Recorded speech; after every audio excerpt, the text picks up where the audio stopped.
Welcome to the Heads Together podcast. Gentle jazzy, because I've just done a yoga class, so I'm feeling nice and relaxed. In fact, I'll put a link in the show notes to the amazing Tamsin Jardiniere of Little French Retreats. You remember she was on the podcast a few weeks ago? Oh, amazing. If you want a virtual yoga class, please, you have to go and visit her site. Anyway, welcome to this week's episode. We've got a coaching episode this week. I want to talk to you about signing up new clients and how it is not your job to convince someone that you are the right coach or consultant, service provider for them. Okay? That's their job. It's not your job to convince them. So this is one of those paradigm shift episodes that I think is really, really important one. I'm dying to get going on this one because this is one you're going to want to come back to. All right, let's dive in. Welcome to the Heads Together podcast. I'm Jill Mokes and I am obsessed with cutting through the noise when it comes to growing your business. Each week, via intimate coaching conversations and inspirational stories, I share what it really takes to get the results you want in a way that feels right to you. I am all about attracting higher ticket opportunities, building authentic relationships, and creating the abundant, full-fat version of your dream business. I mean, how many of us have beavered away creating a light version of what we really want? The thing is, I honestly believe when you're outstanding at what you do, there is no limit to what you can achieve. So, are you ready to put our heads together and make it happen? Let's go.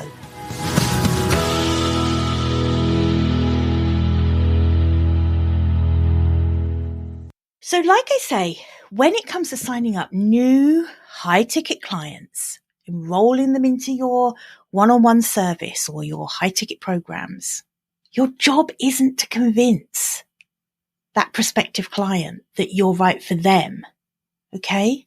Think about it. Do you want to have to make someone believe something? Or do you just want them to believe it? Do you want to have to persuade someone to work with you? No. You want them to absolutely be dying to work with you. And I think this is why people really struggle with the S word, the sales word. And everyone falls into one of two camps. Either you're someone who loves and embraces selling, and you're not intimidated by it, and you're very successful at it. And that's fabulous. But if you're someone to whom selling feels super uncomfortable, that you hate that time when it comes to the conversation of having to sell yourself to someone else, then you're going to really appreciate this episode. Because I think selling feels uncomfortable for a reason. And that is because you shouldn't need to do that. This is going to have people up in arms saying, Jill, that's unrealistic. People have to master it. They have to get good at selling. Well, it depends on how you're using the word. And like most things in business, you can state a case for completely different sides of an argument just by arguing over the language that we use to describe things. But I tell you one thing I know to be sure is that I and lots of people in my world feel really uncomfortable when selling is about countdown timers, fast action bonus, prices going up tomorrow, act now, buy now. If you want to get on a call with me, make sure your husband is also there or your wife is also there, as if one person isn't going to be able to make the decision on their own. So I've got to actually thrust that in their face and say, oh, before I get on a call with you, you need to both be there.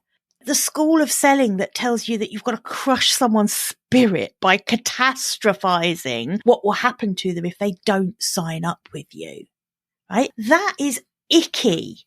That's horrible. Who wants to sign up clients in that way? I just think that's gross.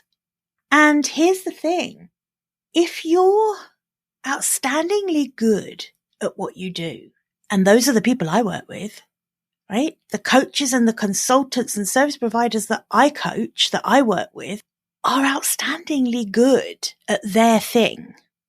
And so for those people, it doesn't have to be like that. Selling doesn't have to feel like that. Selling can be about having a normal conversation with someone. It's all about the connection. It's all about the relationship. Thinking about, okay, so if I'm not going to use these sales tactics, like the very uber pushy sales copy and the scarcity tactics, I really do hate the thing of when people say that price is going up next year. And you know damn well that if you get on the phone with someone, you're going to drop that price because you're going to be in that scarcity mindset that's going to say to you, I've got to enroll this client. As soon as you do that, as soon as you do something disingenuous within your business like that, it sets a tone across your whole business. And that doesn't just communicate itself to your clients. It also guides how you feel about the way you act within your business.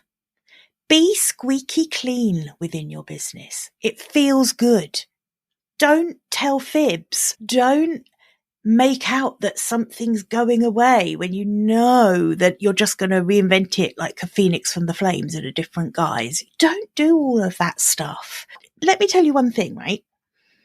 If you want to work with higher ticket clients, if you want to price your higher ticket offers in line with the value you provide, then the kind of clients that you want to work with are way too sophisticated to fall for those kind of tactics.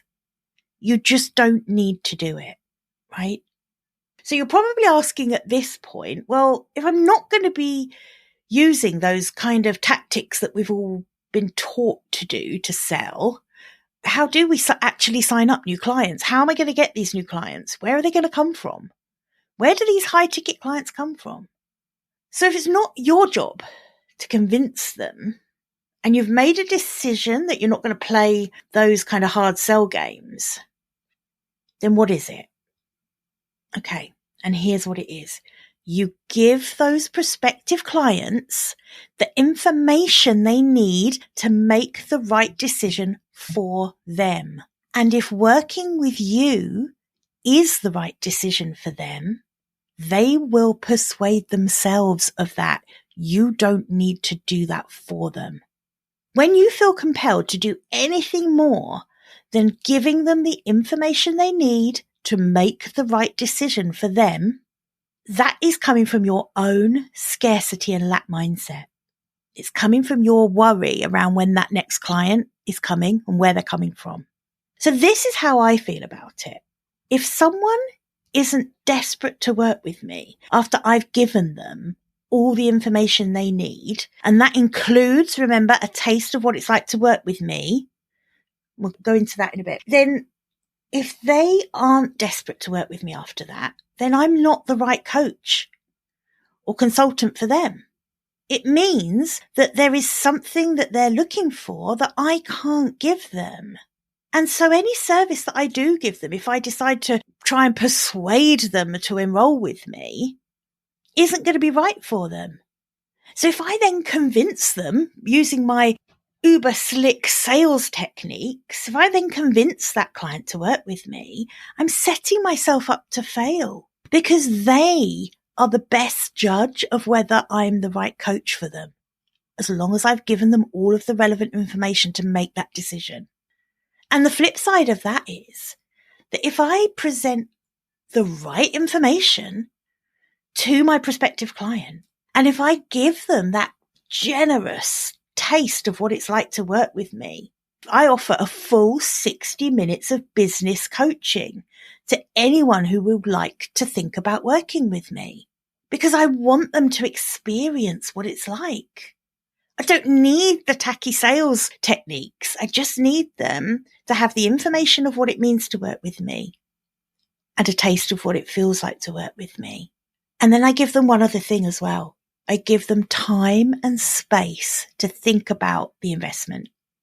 And I don't mean just the investment in money. They need to think about the investment in terms of their time, in terms of their goals, and in terms of their budget, of course. But I'm really transparent about all of that. And this is where your robust money mindset work is going to pay dividends here.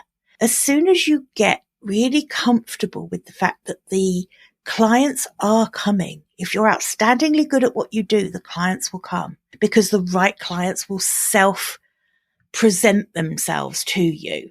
They will put their hands up for you. So if I've presented the right information and I've given them that taste of what it's like to work with me and I've given them the time and space to think about the investment, then if they come back to me with, okay, Jill, I've thought it through. Yep, I'm 100% committed. When can we start? Can't wait to get going. Then I know that that's a client I can help. I know that that client is right for me and I'm right for them. And that feels incredible. Anything less than that is a mistake.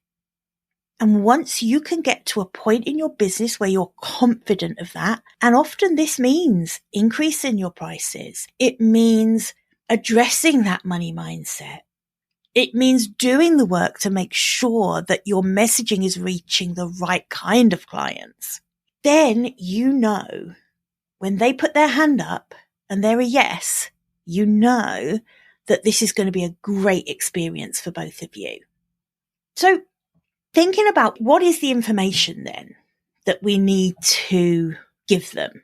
So we know it's a taste of working with us and we'll come to that in a minute, but what other information does a client need to know that they need you? I'm going to say that again. What does a prospective client need to know they need you? Think about the old cliche. Oh yeah, I'm trotting this one out. People work with people they know, like and trust. Oh, it's an oldie but a goodie, isn't it? And do you know why it's a cliche? Because it's bloody true. It is 100% true. So bring that back to the information about you that those clients need to have to know that they need you. It needs to tick those boxes. So your brand needs to be authentic. Your personal brand, your business brand, it needs to be authentic. It needs to be transparent and consistent. You need to have done that groundwork with your brand to make sure that you're positioned to speak directly to your ideal clients. You've got to have done the groundwork to know who those ideal clients are and what motivates them. Yeah, because they need to feel straight away that you get them. They need to understand that you really get what their problems are and what their desires are in equal measure, because that's what will make them feel like they know you. So when you think about your marketing, which is obviously the thing that brings prospective clients into your world so you can have these conversations and put the information in front of them, your marketing messaging needs to really speak to those ideal clients. You need to have crafted the exact offers that those ideal clients want and need. And again, that's the knowing. They need to know that you get them. Your pricing, it needs to accurately reflect the value you deliver. How many times have I said to you, you can charge as much as you like, as long as what you deliver is of equal value to what you charge. So if you know that you're bloody outstanding at what you do, and you know that you make a difference in people's lives, in their businesses, in their health, whatever arena you work in, if you know that you are outstandingly good at getting people the transformations they're looking for, then you can charge a premium price for that. And in fact, it's important that you do, so that your ideal client, they need to know you. They need to know you. They need to like you. They need to trust you. The trust, a big one here, is you need to be serving your existing clients at an incredibly high level, and make sure that you're collecting testimonials and their recommendations accordingly, because that kind of social proof is what builds trust with prospective clients. You need to be visible. This podcast is an example. It's not really me being visible, is it? Because you can't see me. But you know what I mean. My voice is in your ears. You're listening to the things I'm saying, and we're building a relationship between us where you're hopefully beginning to understand that I know you. I understand you. I hope that it's giving you a flavor of my personality. I want you to like me. Of course I do. Who doesn't? And I hope that by showing up consistently for you, that I'm building trust with you. I hope that my clients that work with me, who provide me with glowing testimonials and recommendations, I hope that that gives you trust and faith that one day you might want to work with me. Can you see how that works? This is all of the information that you need to give your prospective clients so that they know that they need you. So the information is one side of it. What's the other side of it? The other side of it is giving them that taste of what it's like to work with you. Now, this is where we ramp up the know, like, and trust to the next level, because now they're actually going to get to know you. They're actually going to decide whether they like you and whether they trust you.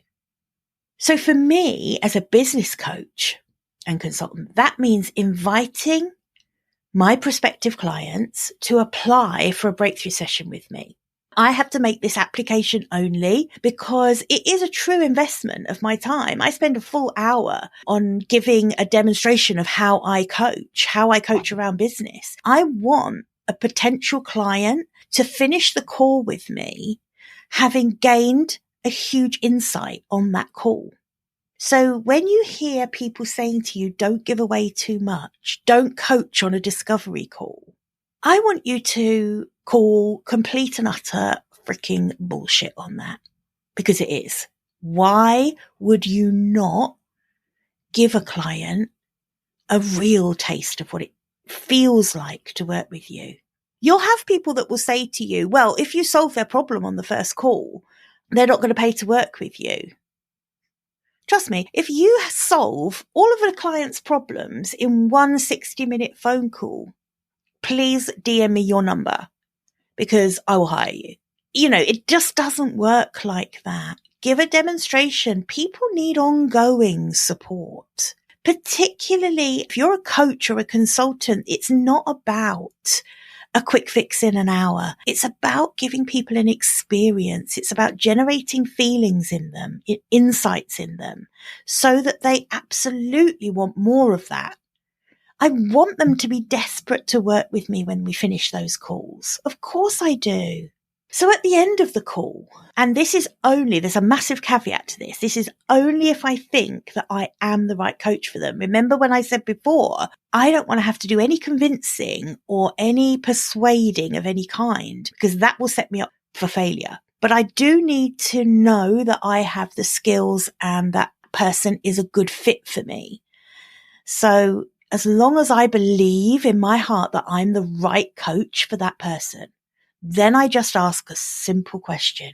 Would you like to know what it looks like to work with me moving forward? And that's a yes or no question. They can answer yes or they can answer no. So this goes against everything you've been taught about sales, which is to ask all of the open questions and all of that kind of thing, right? And of course, when you're having a two-way conversation and you're trying to elicit information out of someone, so particularly in coaching, in the bulk of the call when we've been coaching together or I've been advising them, then there will be lots of open questions. But at the end of the call, there's a simple question. Would you like to know what it looks like to work with me moving forward? And then just stop talking. So often we keep talking when we don't need to. I want my voice in your head at this point saying, it's not your job to persuade them. And then if it's a yes, please, yes, I want to hear about what it looks like to work with you, Jill, please tell me. Then I just run through the logistics of hiring me. They've asked for that information. What slots I have available for weekly calls? What does the email support look like between coaching sessions? And of course, how much does it cost? And it's very easy then to give them that. They've asked for that information. So it's really easy to just present that information. And I tell you one thing, and this is hard to do. This takes some practice, but if you can master this, your signups will be all the more robust. They will be the right clients. They will be resounding yeses to work with you. And that is actively encouraging prospective clients to think about it, to think it over if that's what they need to do. Because anything less than 100% yes, I'm dying to work with you means that it's probably not right for either of you. Okay, so I hope that this has given you some food for thought and that you'll now go away and mull over how you can use this paradigm shift when it comes to enrolling your perfect clients. Those high ticket clients who really need you. Go back, replay this one. I feel like this is an episode you're going to want to play a couple of times. You know, like there's some episodes like that on a podcast. I have podcasts I listen to where I tell you what I do is I do bookmark episodes where I think, I'm going to really want to come back to that one. Because I think this is a paradigm shift. This is a real insight that is going to pay dividends. It will completely change the energy that you put out there. Your job is to give information that allows a client to decide whether you are the right person for them. Your job is to give them everything they need to know that they need you. So, of course, I have a very simple question now for you listening. Would you like to experience what it's like to work with me? This is very meta, isn't it? I love a bit of meta. Listen, if you would like to experience one of my breakthrough sessions, 60 minutes of business coaching over things like this, questions like, I'm not enrolling enough clients. How do I attract the right clients? Why do I keep attracting the wrong clients? If you want some clarity around that kind of thing, then I want you to click on the link in the show notes and apply for a breakthrough session with me. Do it today. Remember, nothing changes without you taking action. Okay, listen, I hope you've enjoyed this session. Bookmark it if you think it's one that you want to return to. And have a fantastic week, and I'll see you next week. Bye for now. I hope you enjoyed this episode and that getting our heads together this week has filled your mind with what's possible. If you love the show, would you do me a massive favour, please? Would you leave a 5-star rating on Apple Podcasts? It would really help me put more heads together, reach more ears, and expand more minds. Until next week, bye for now.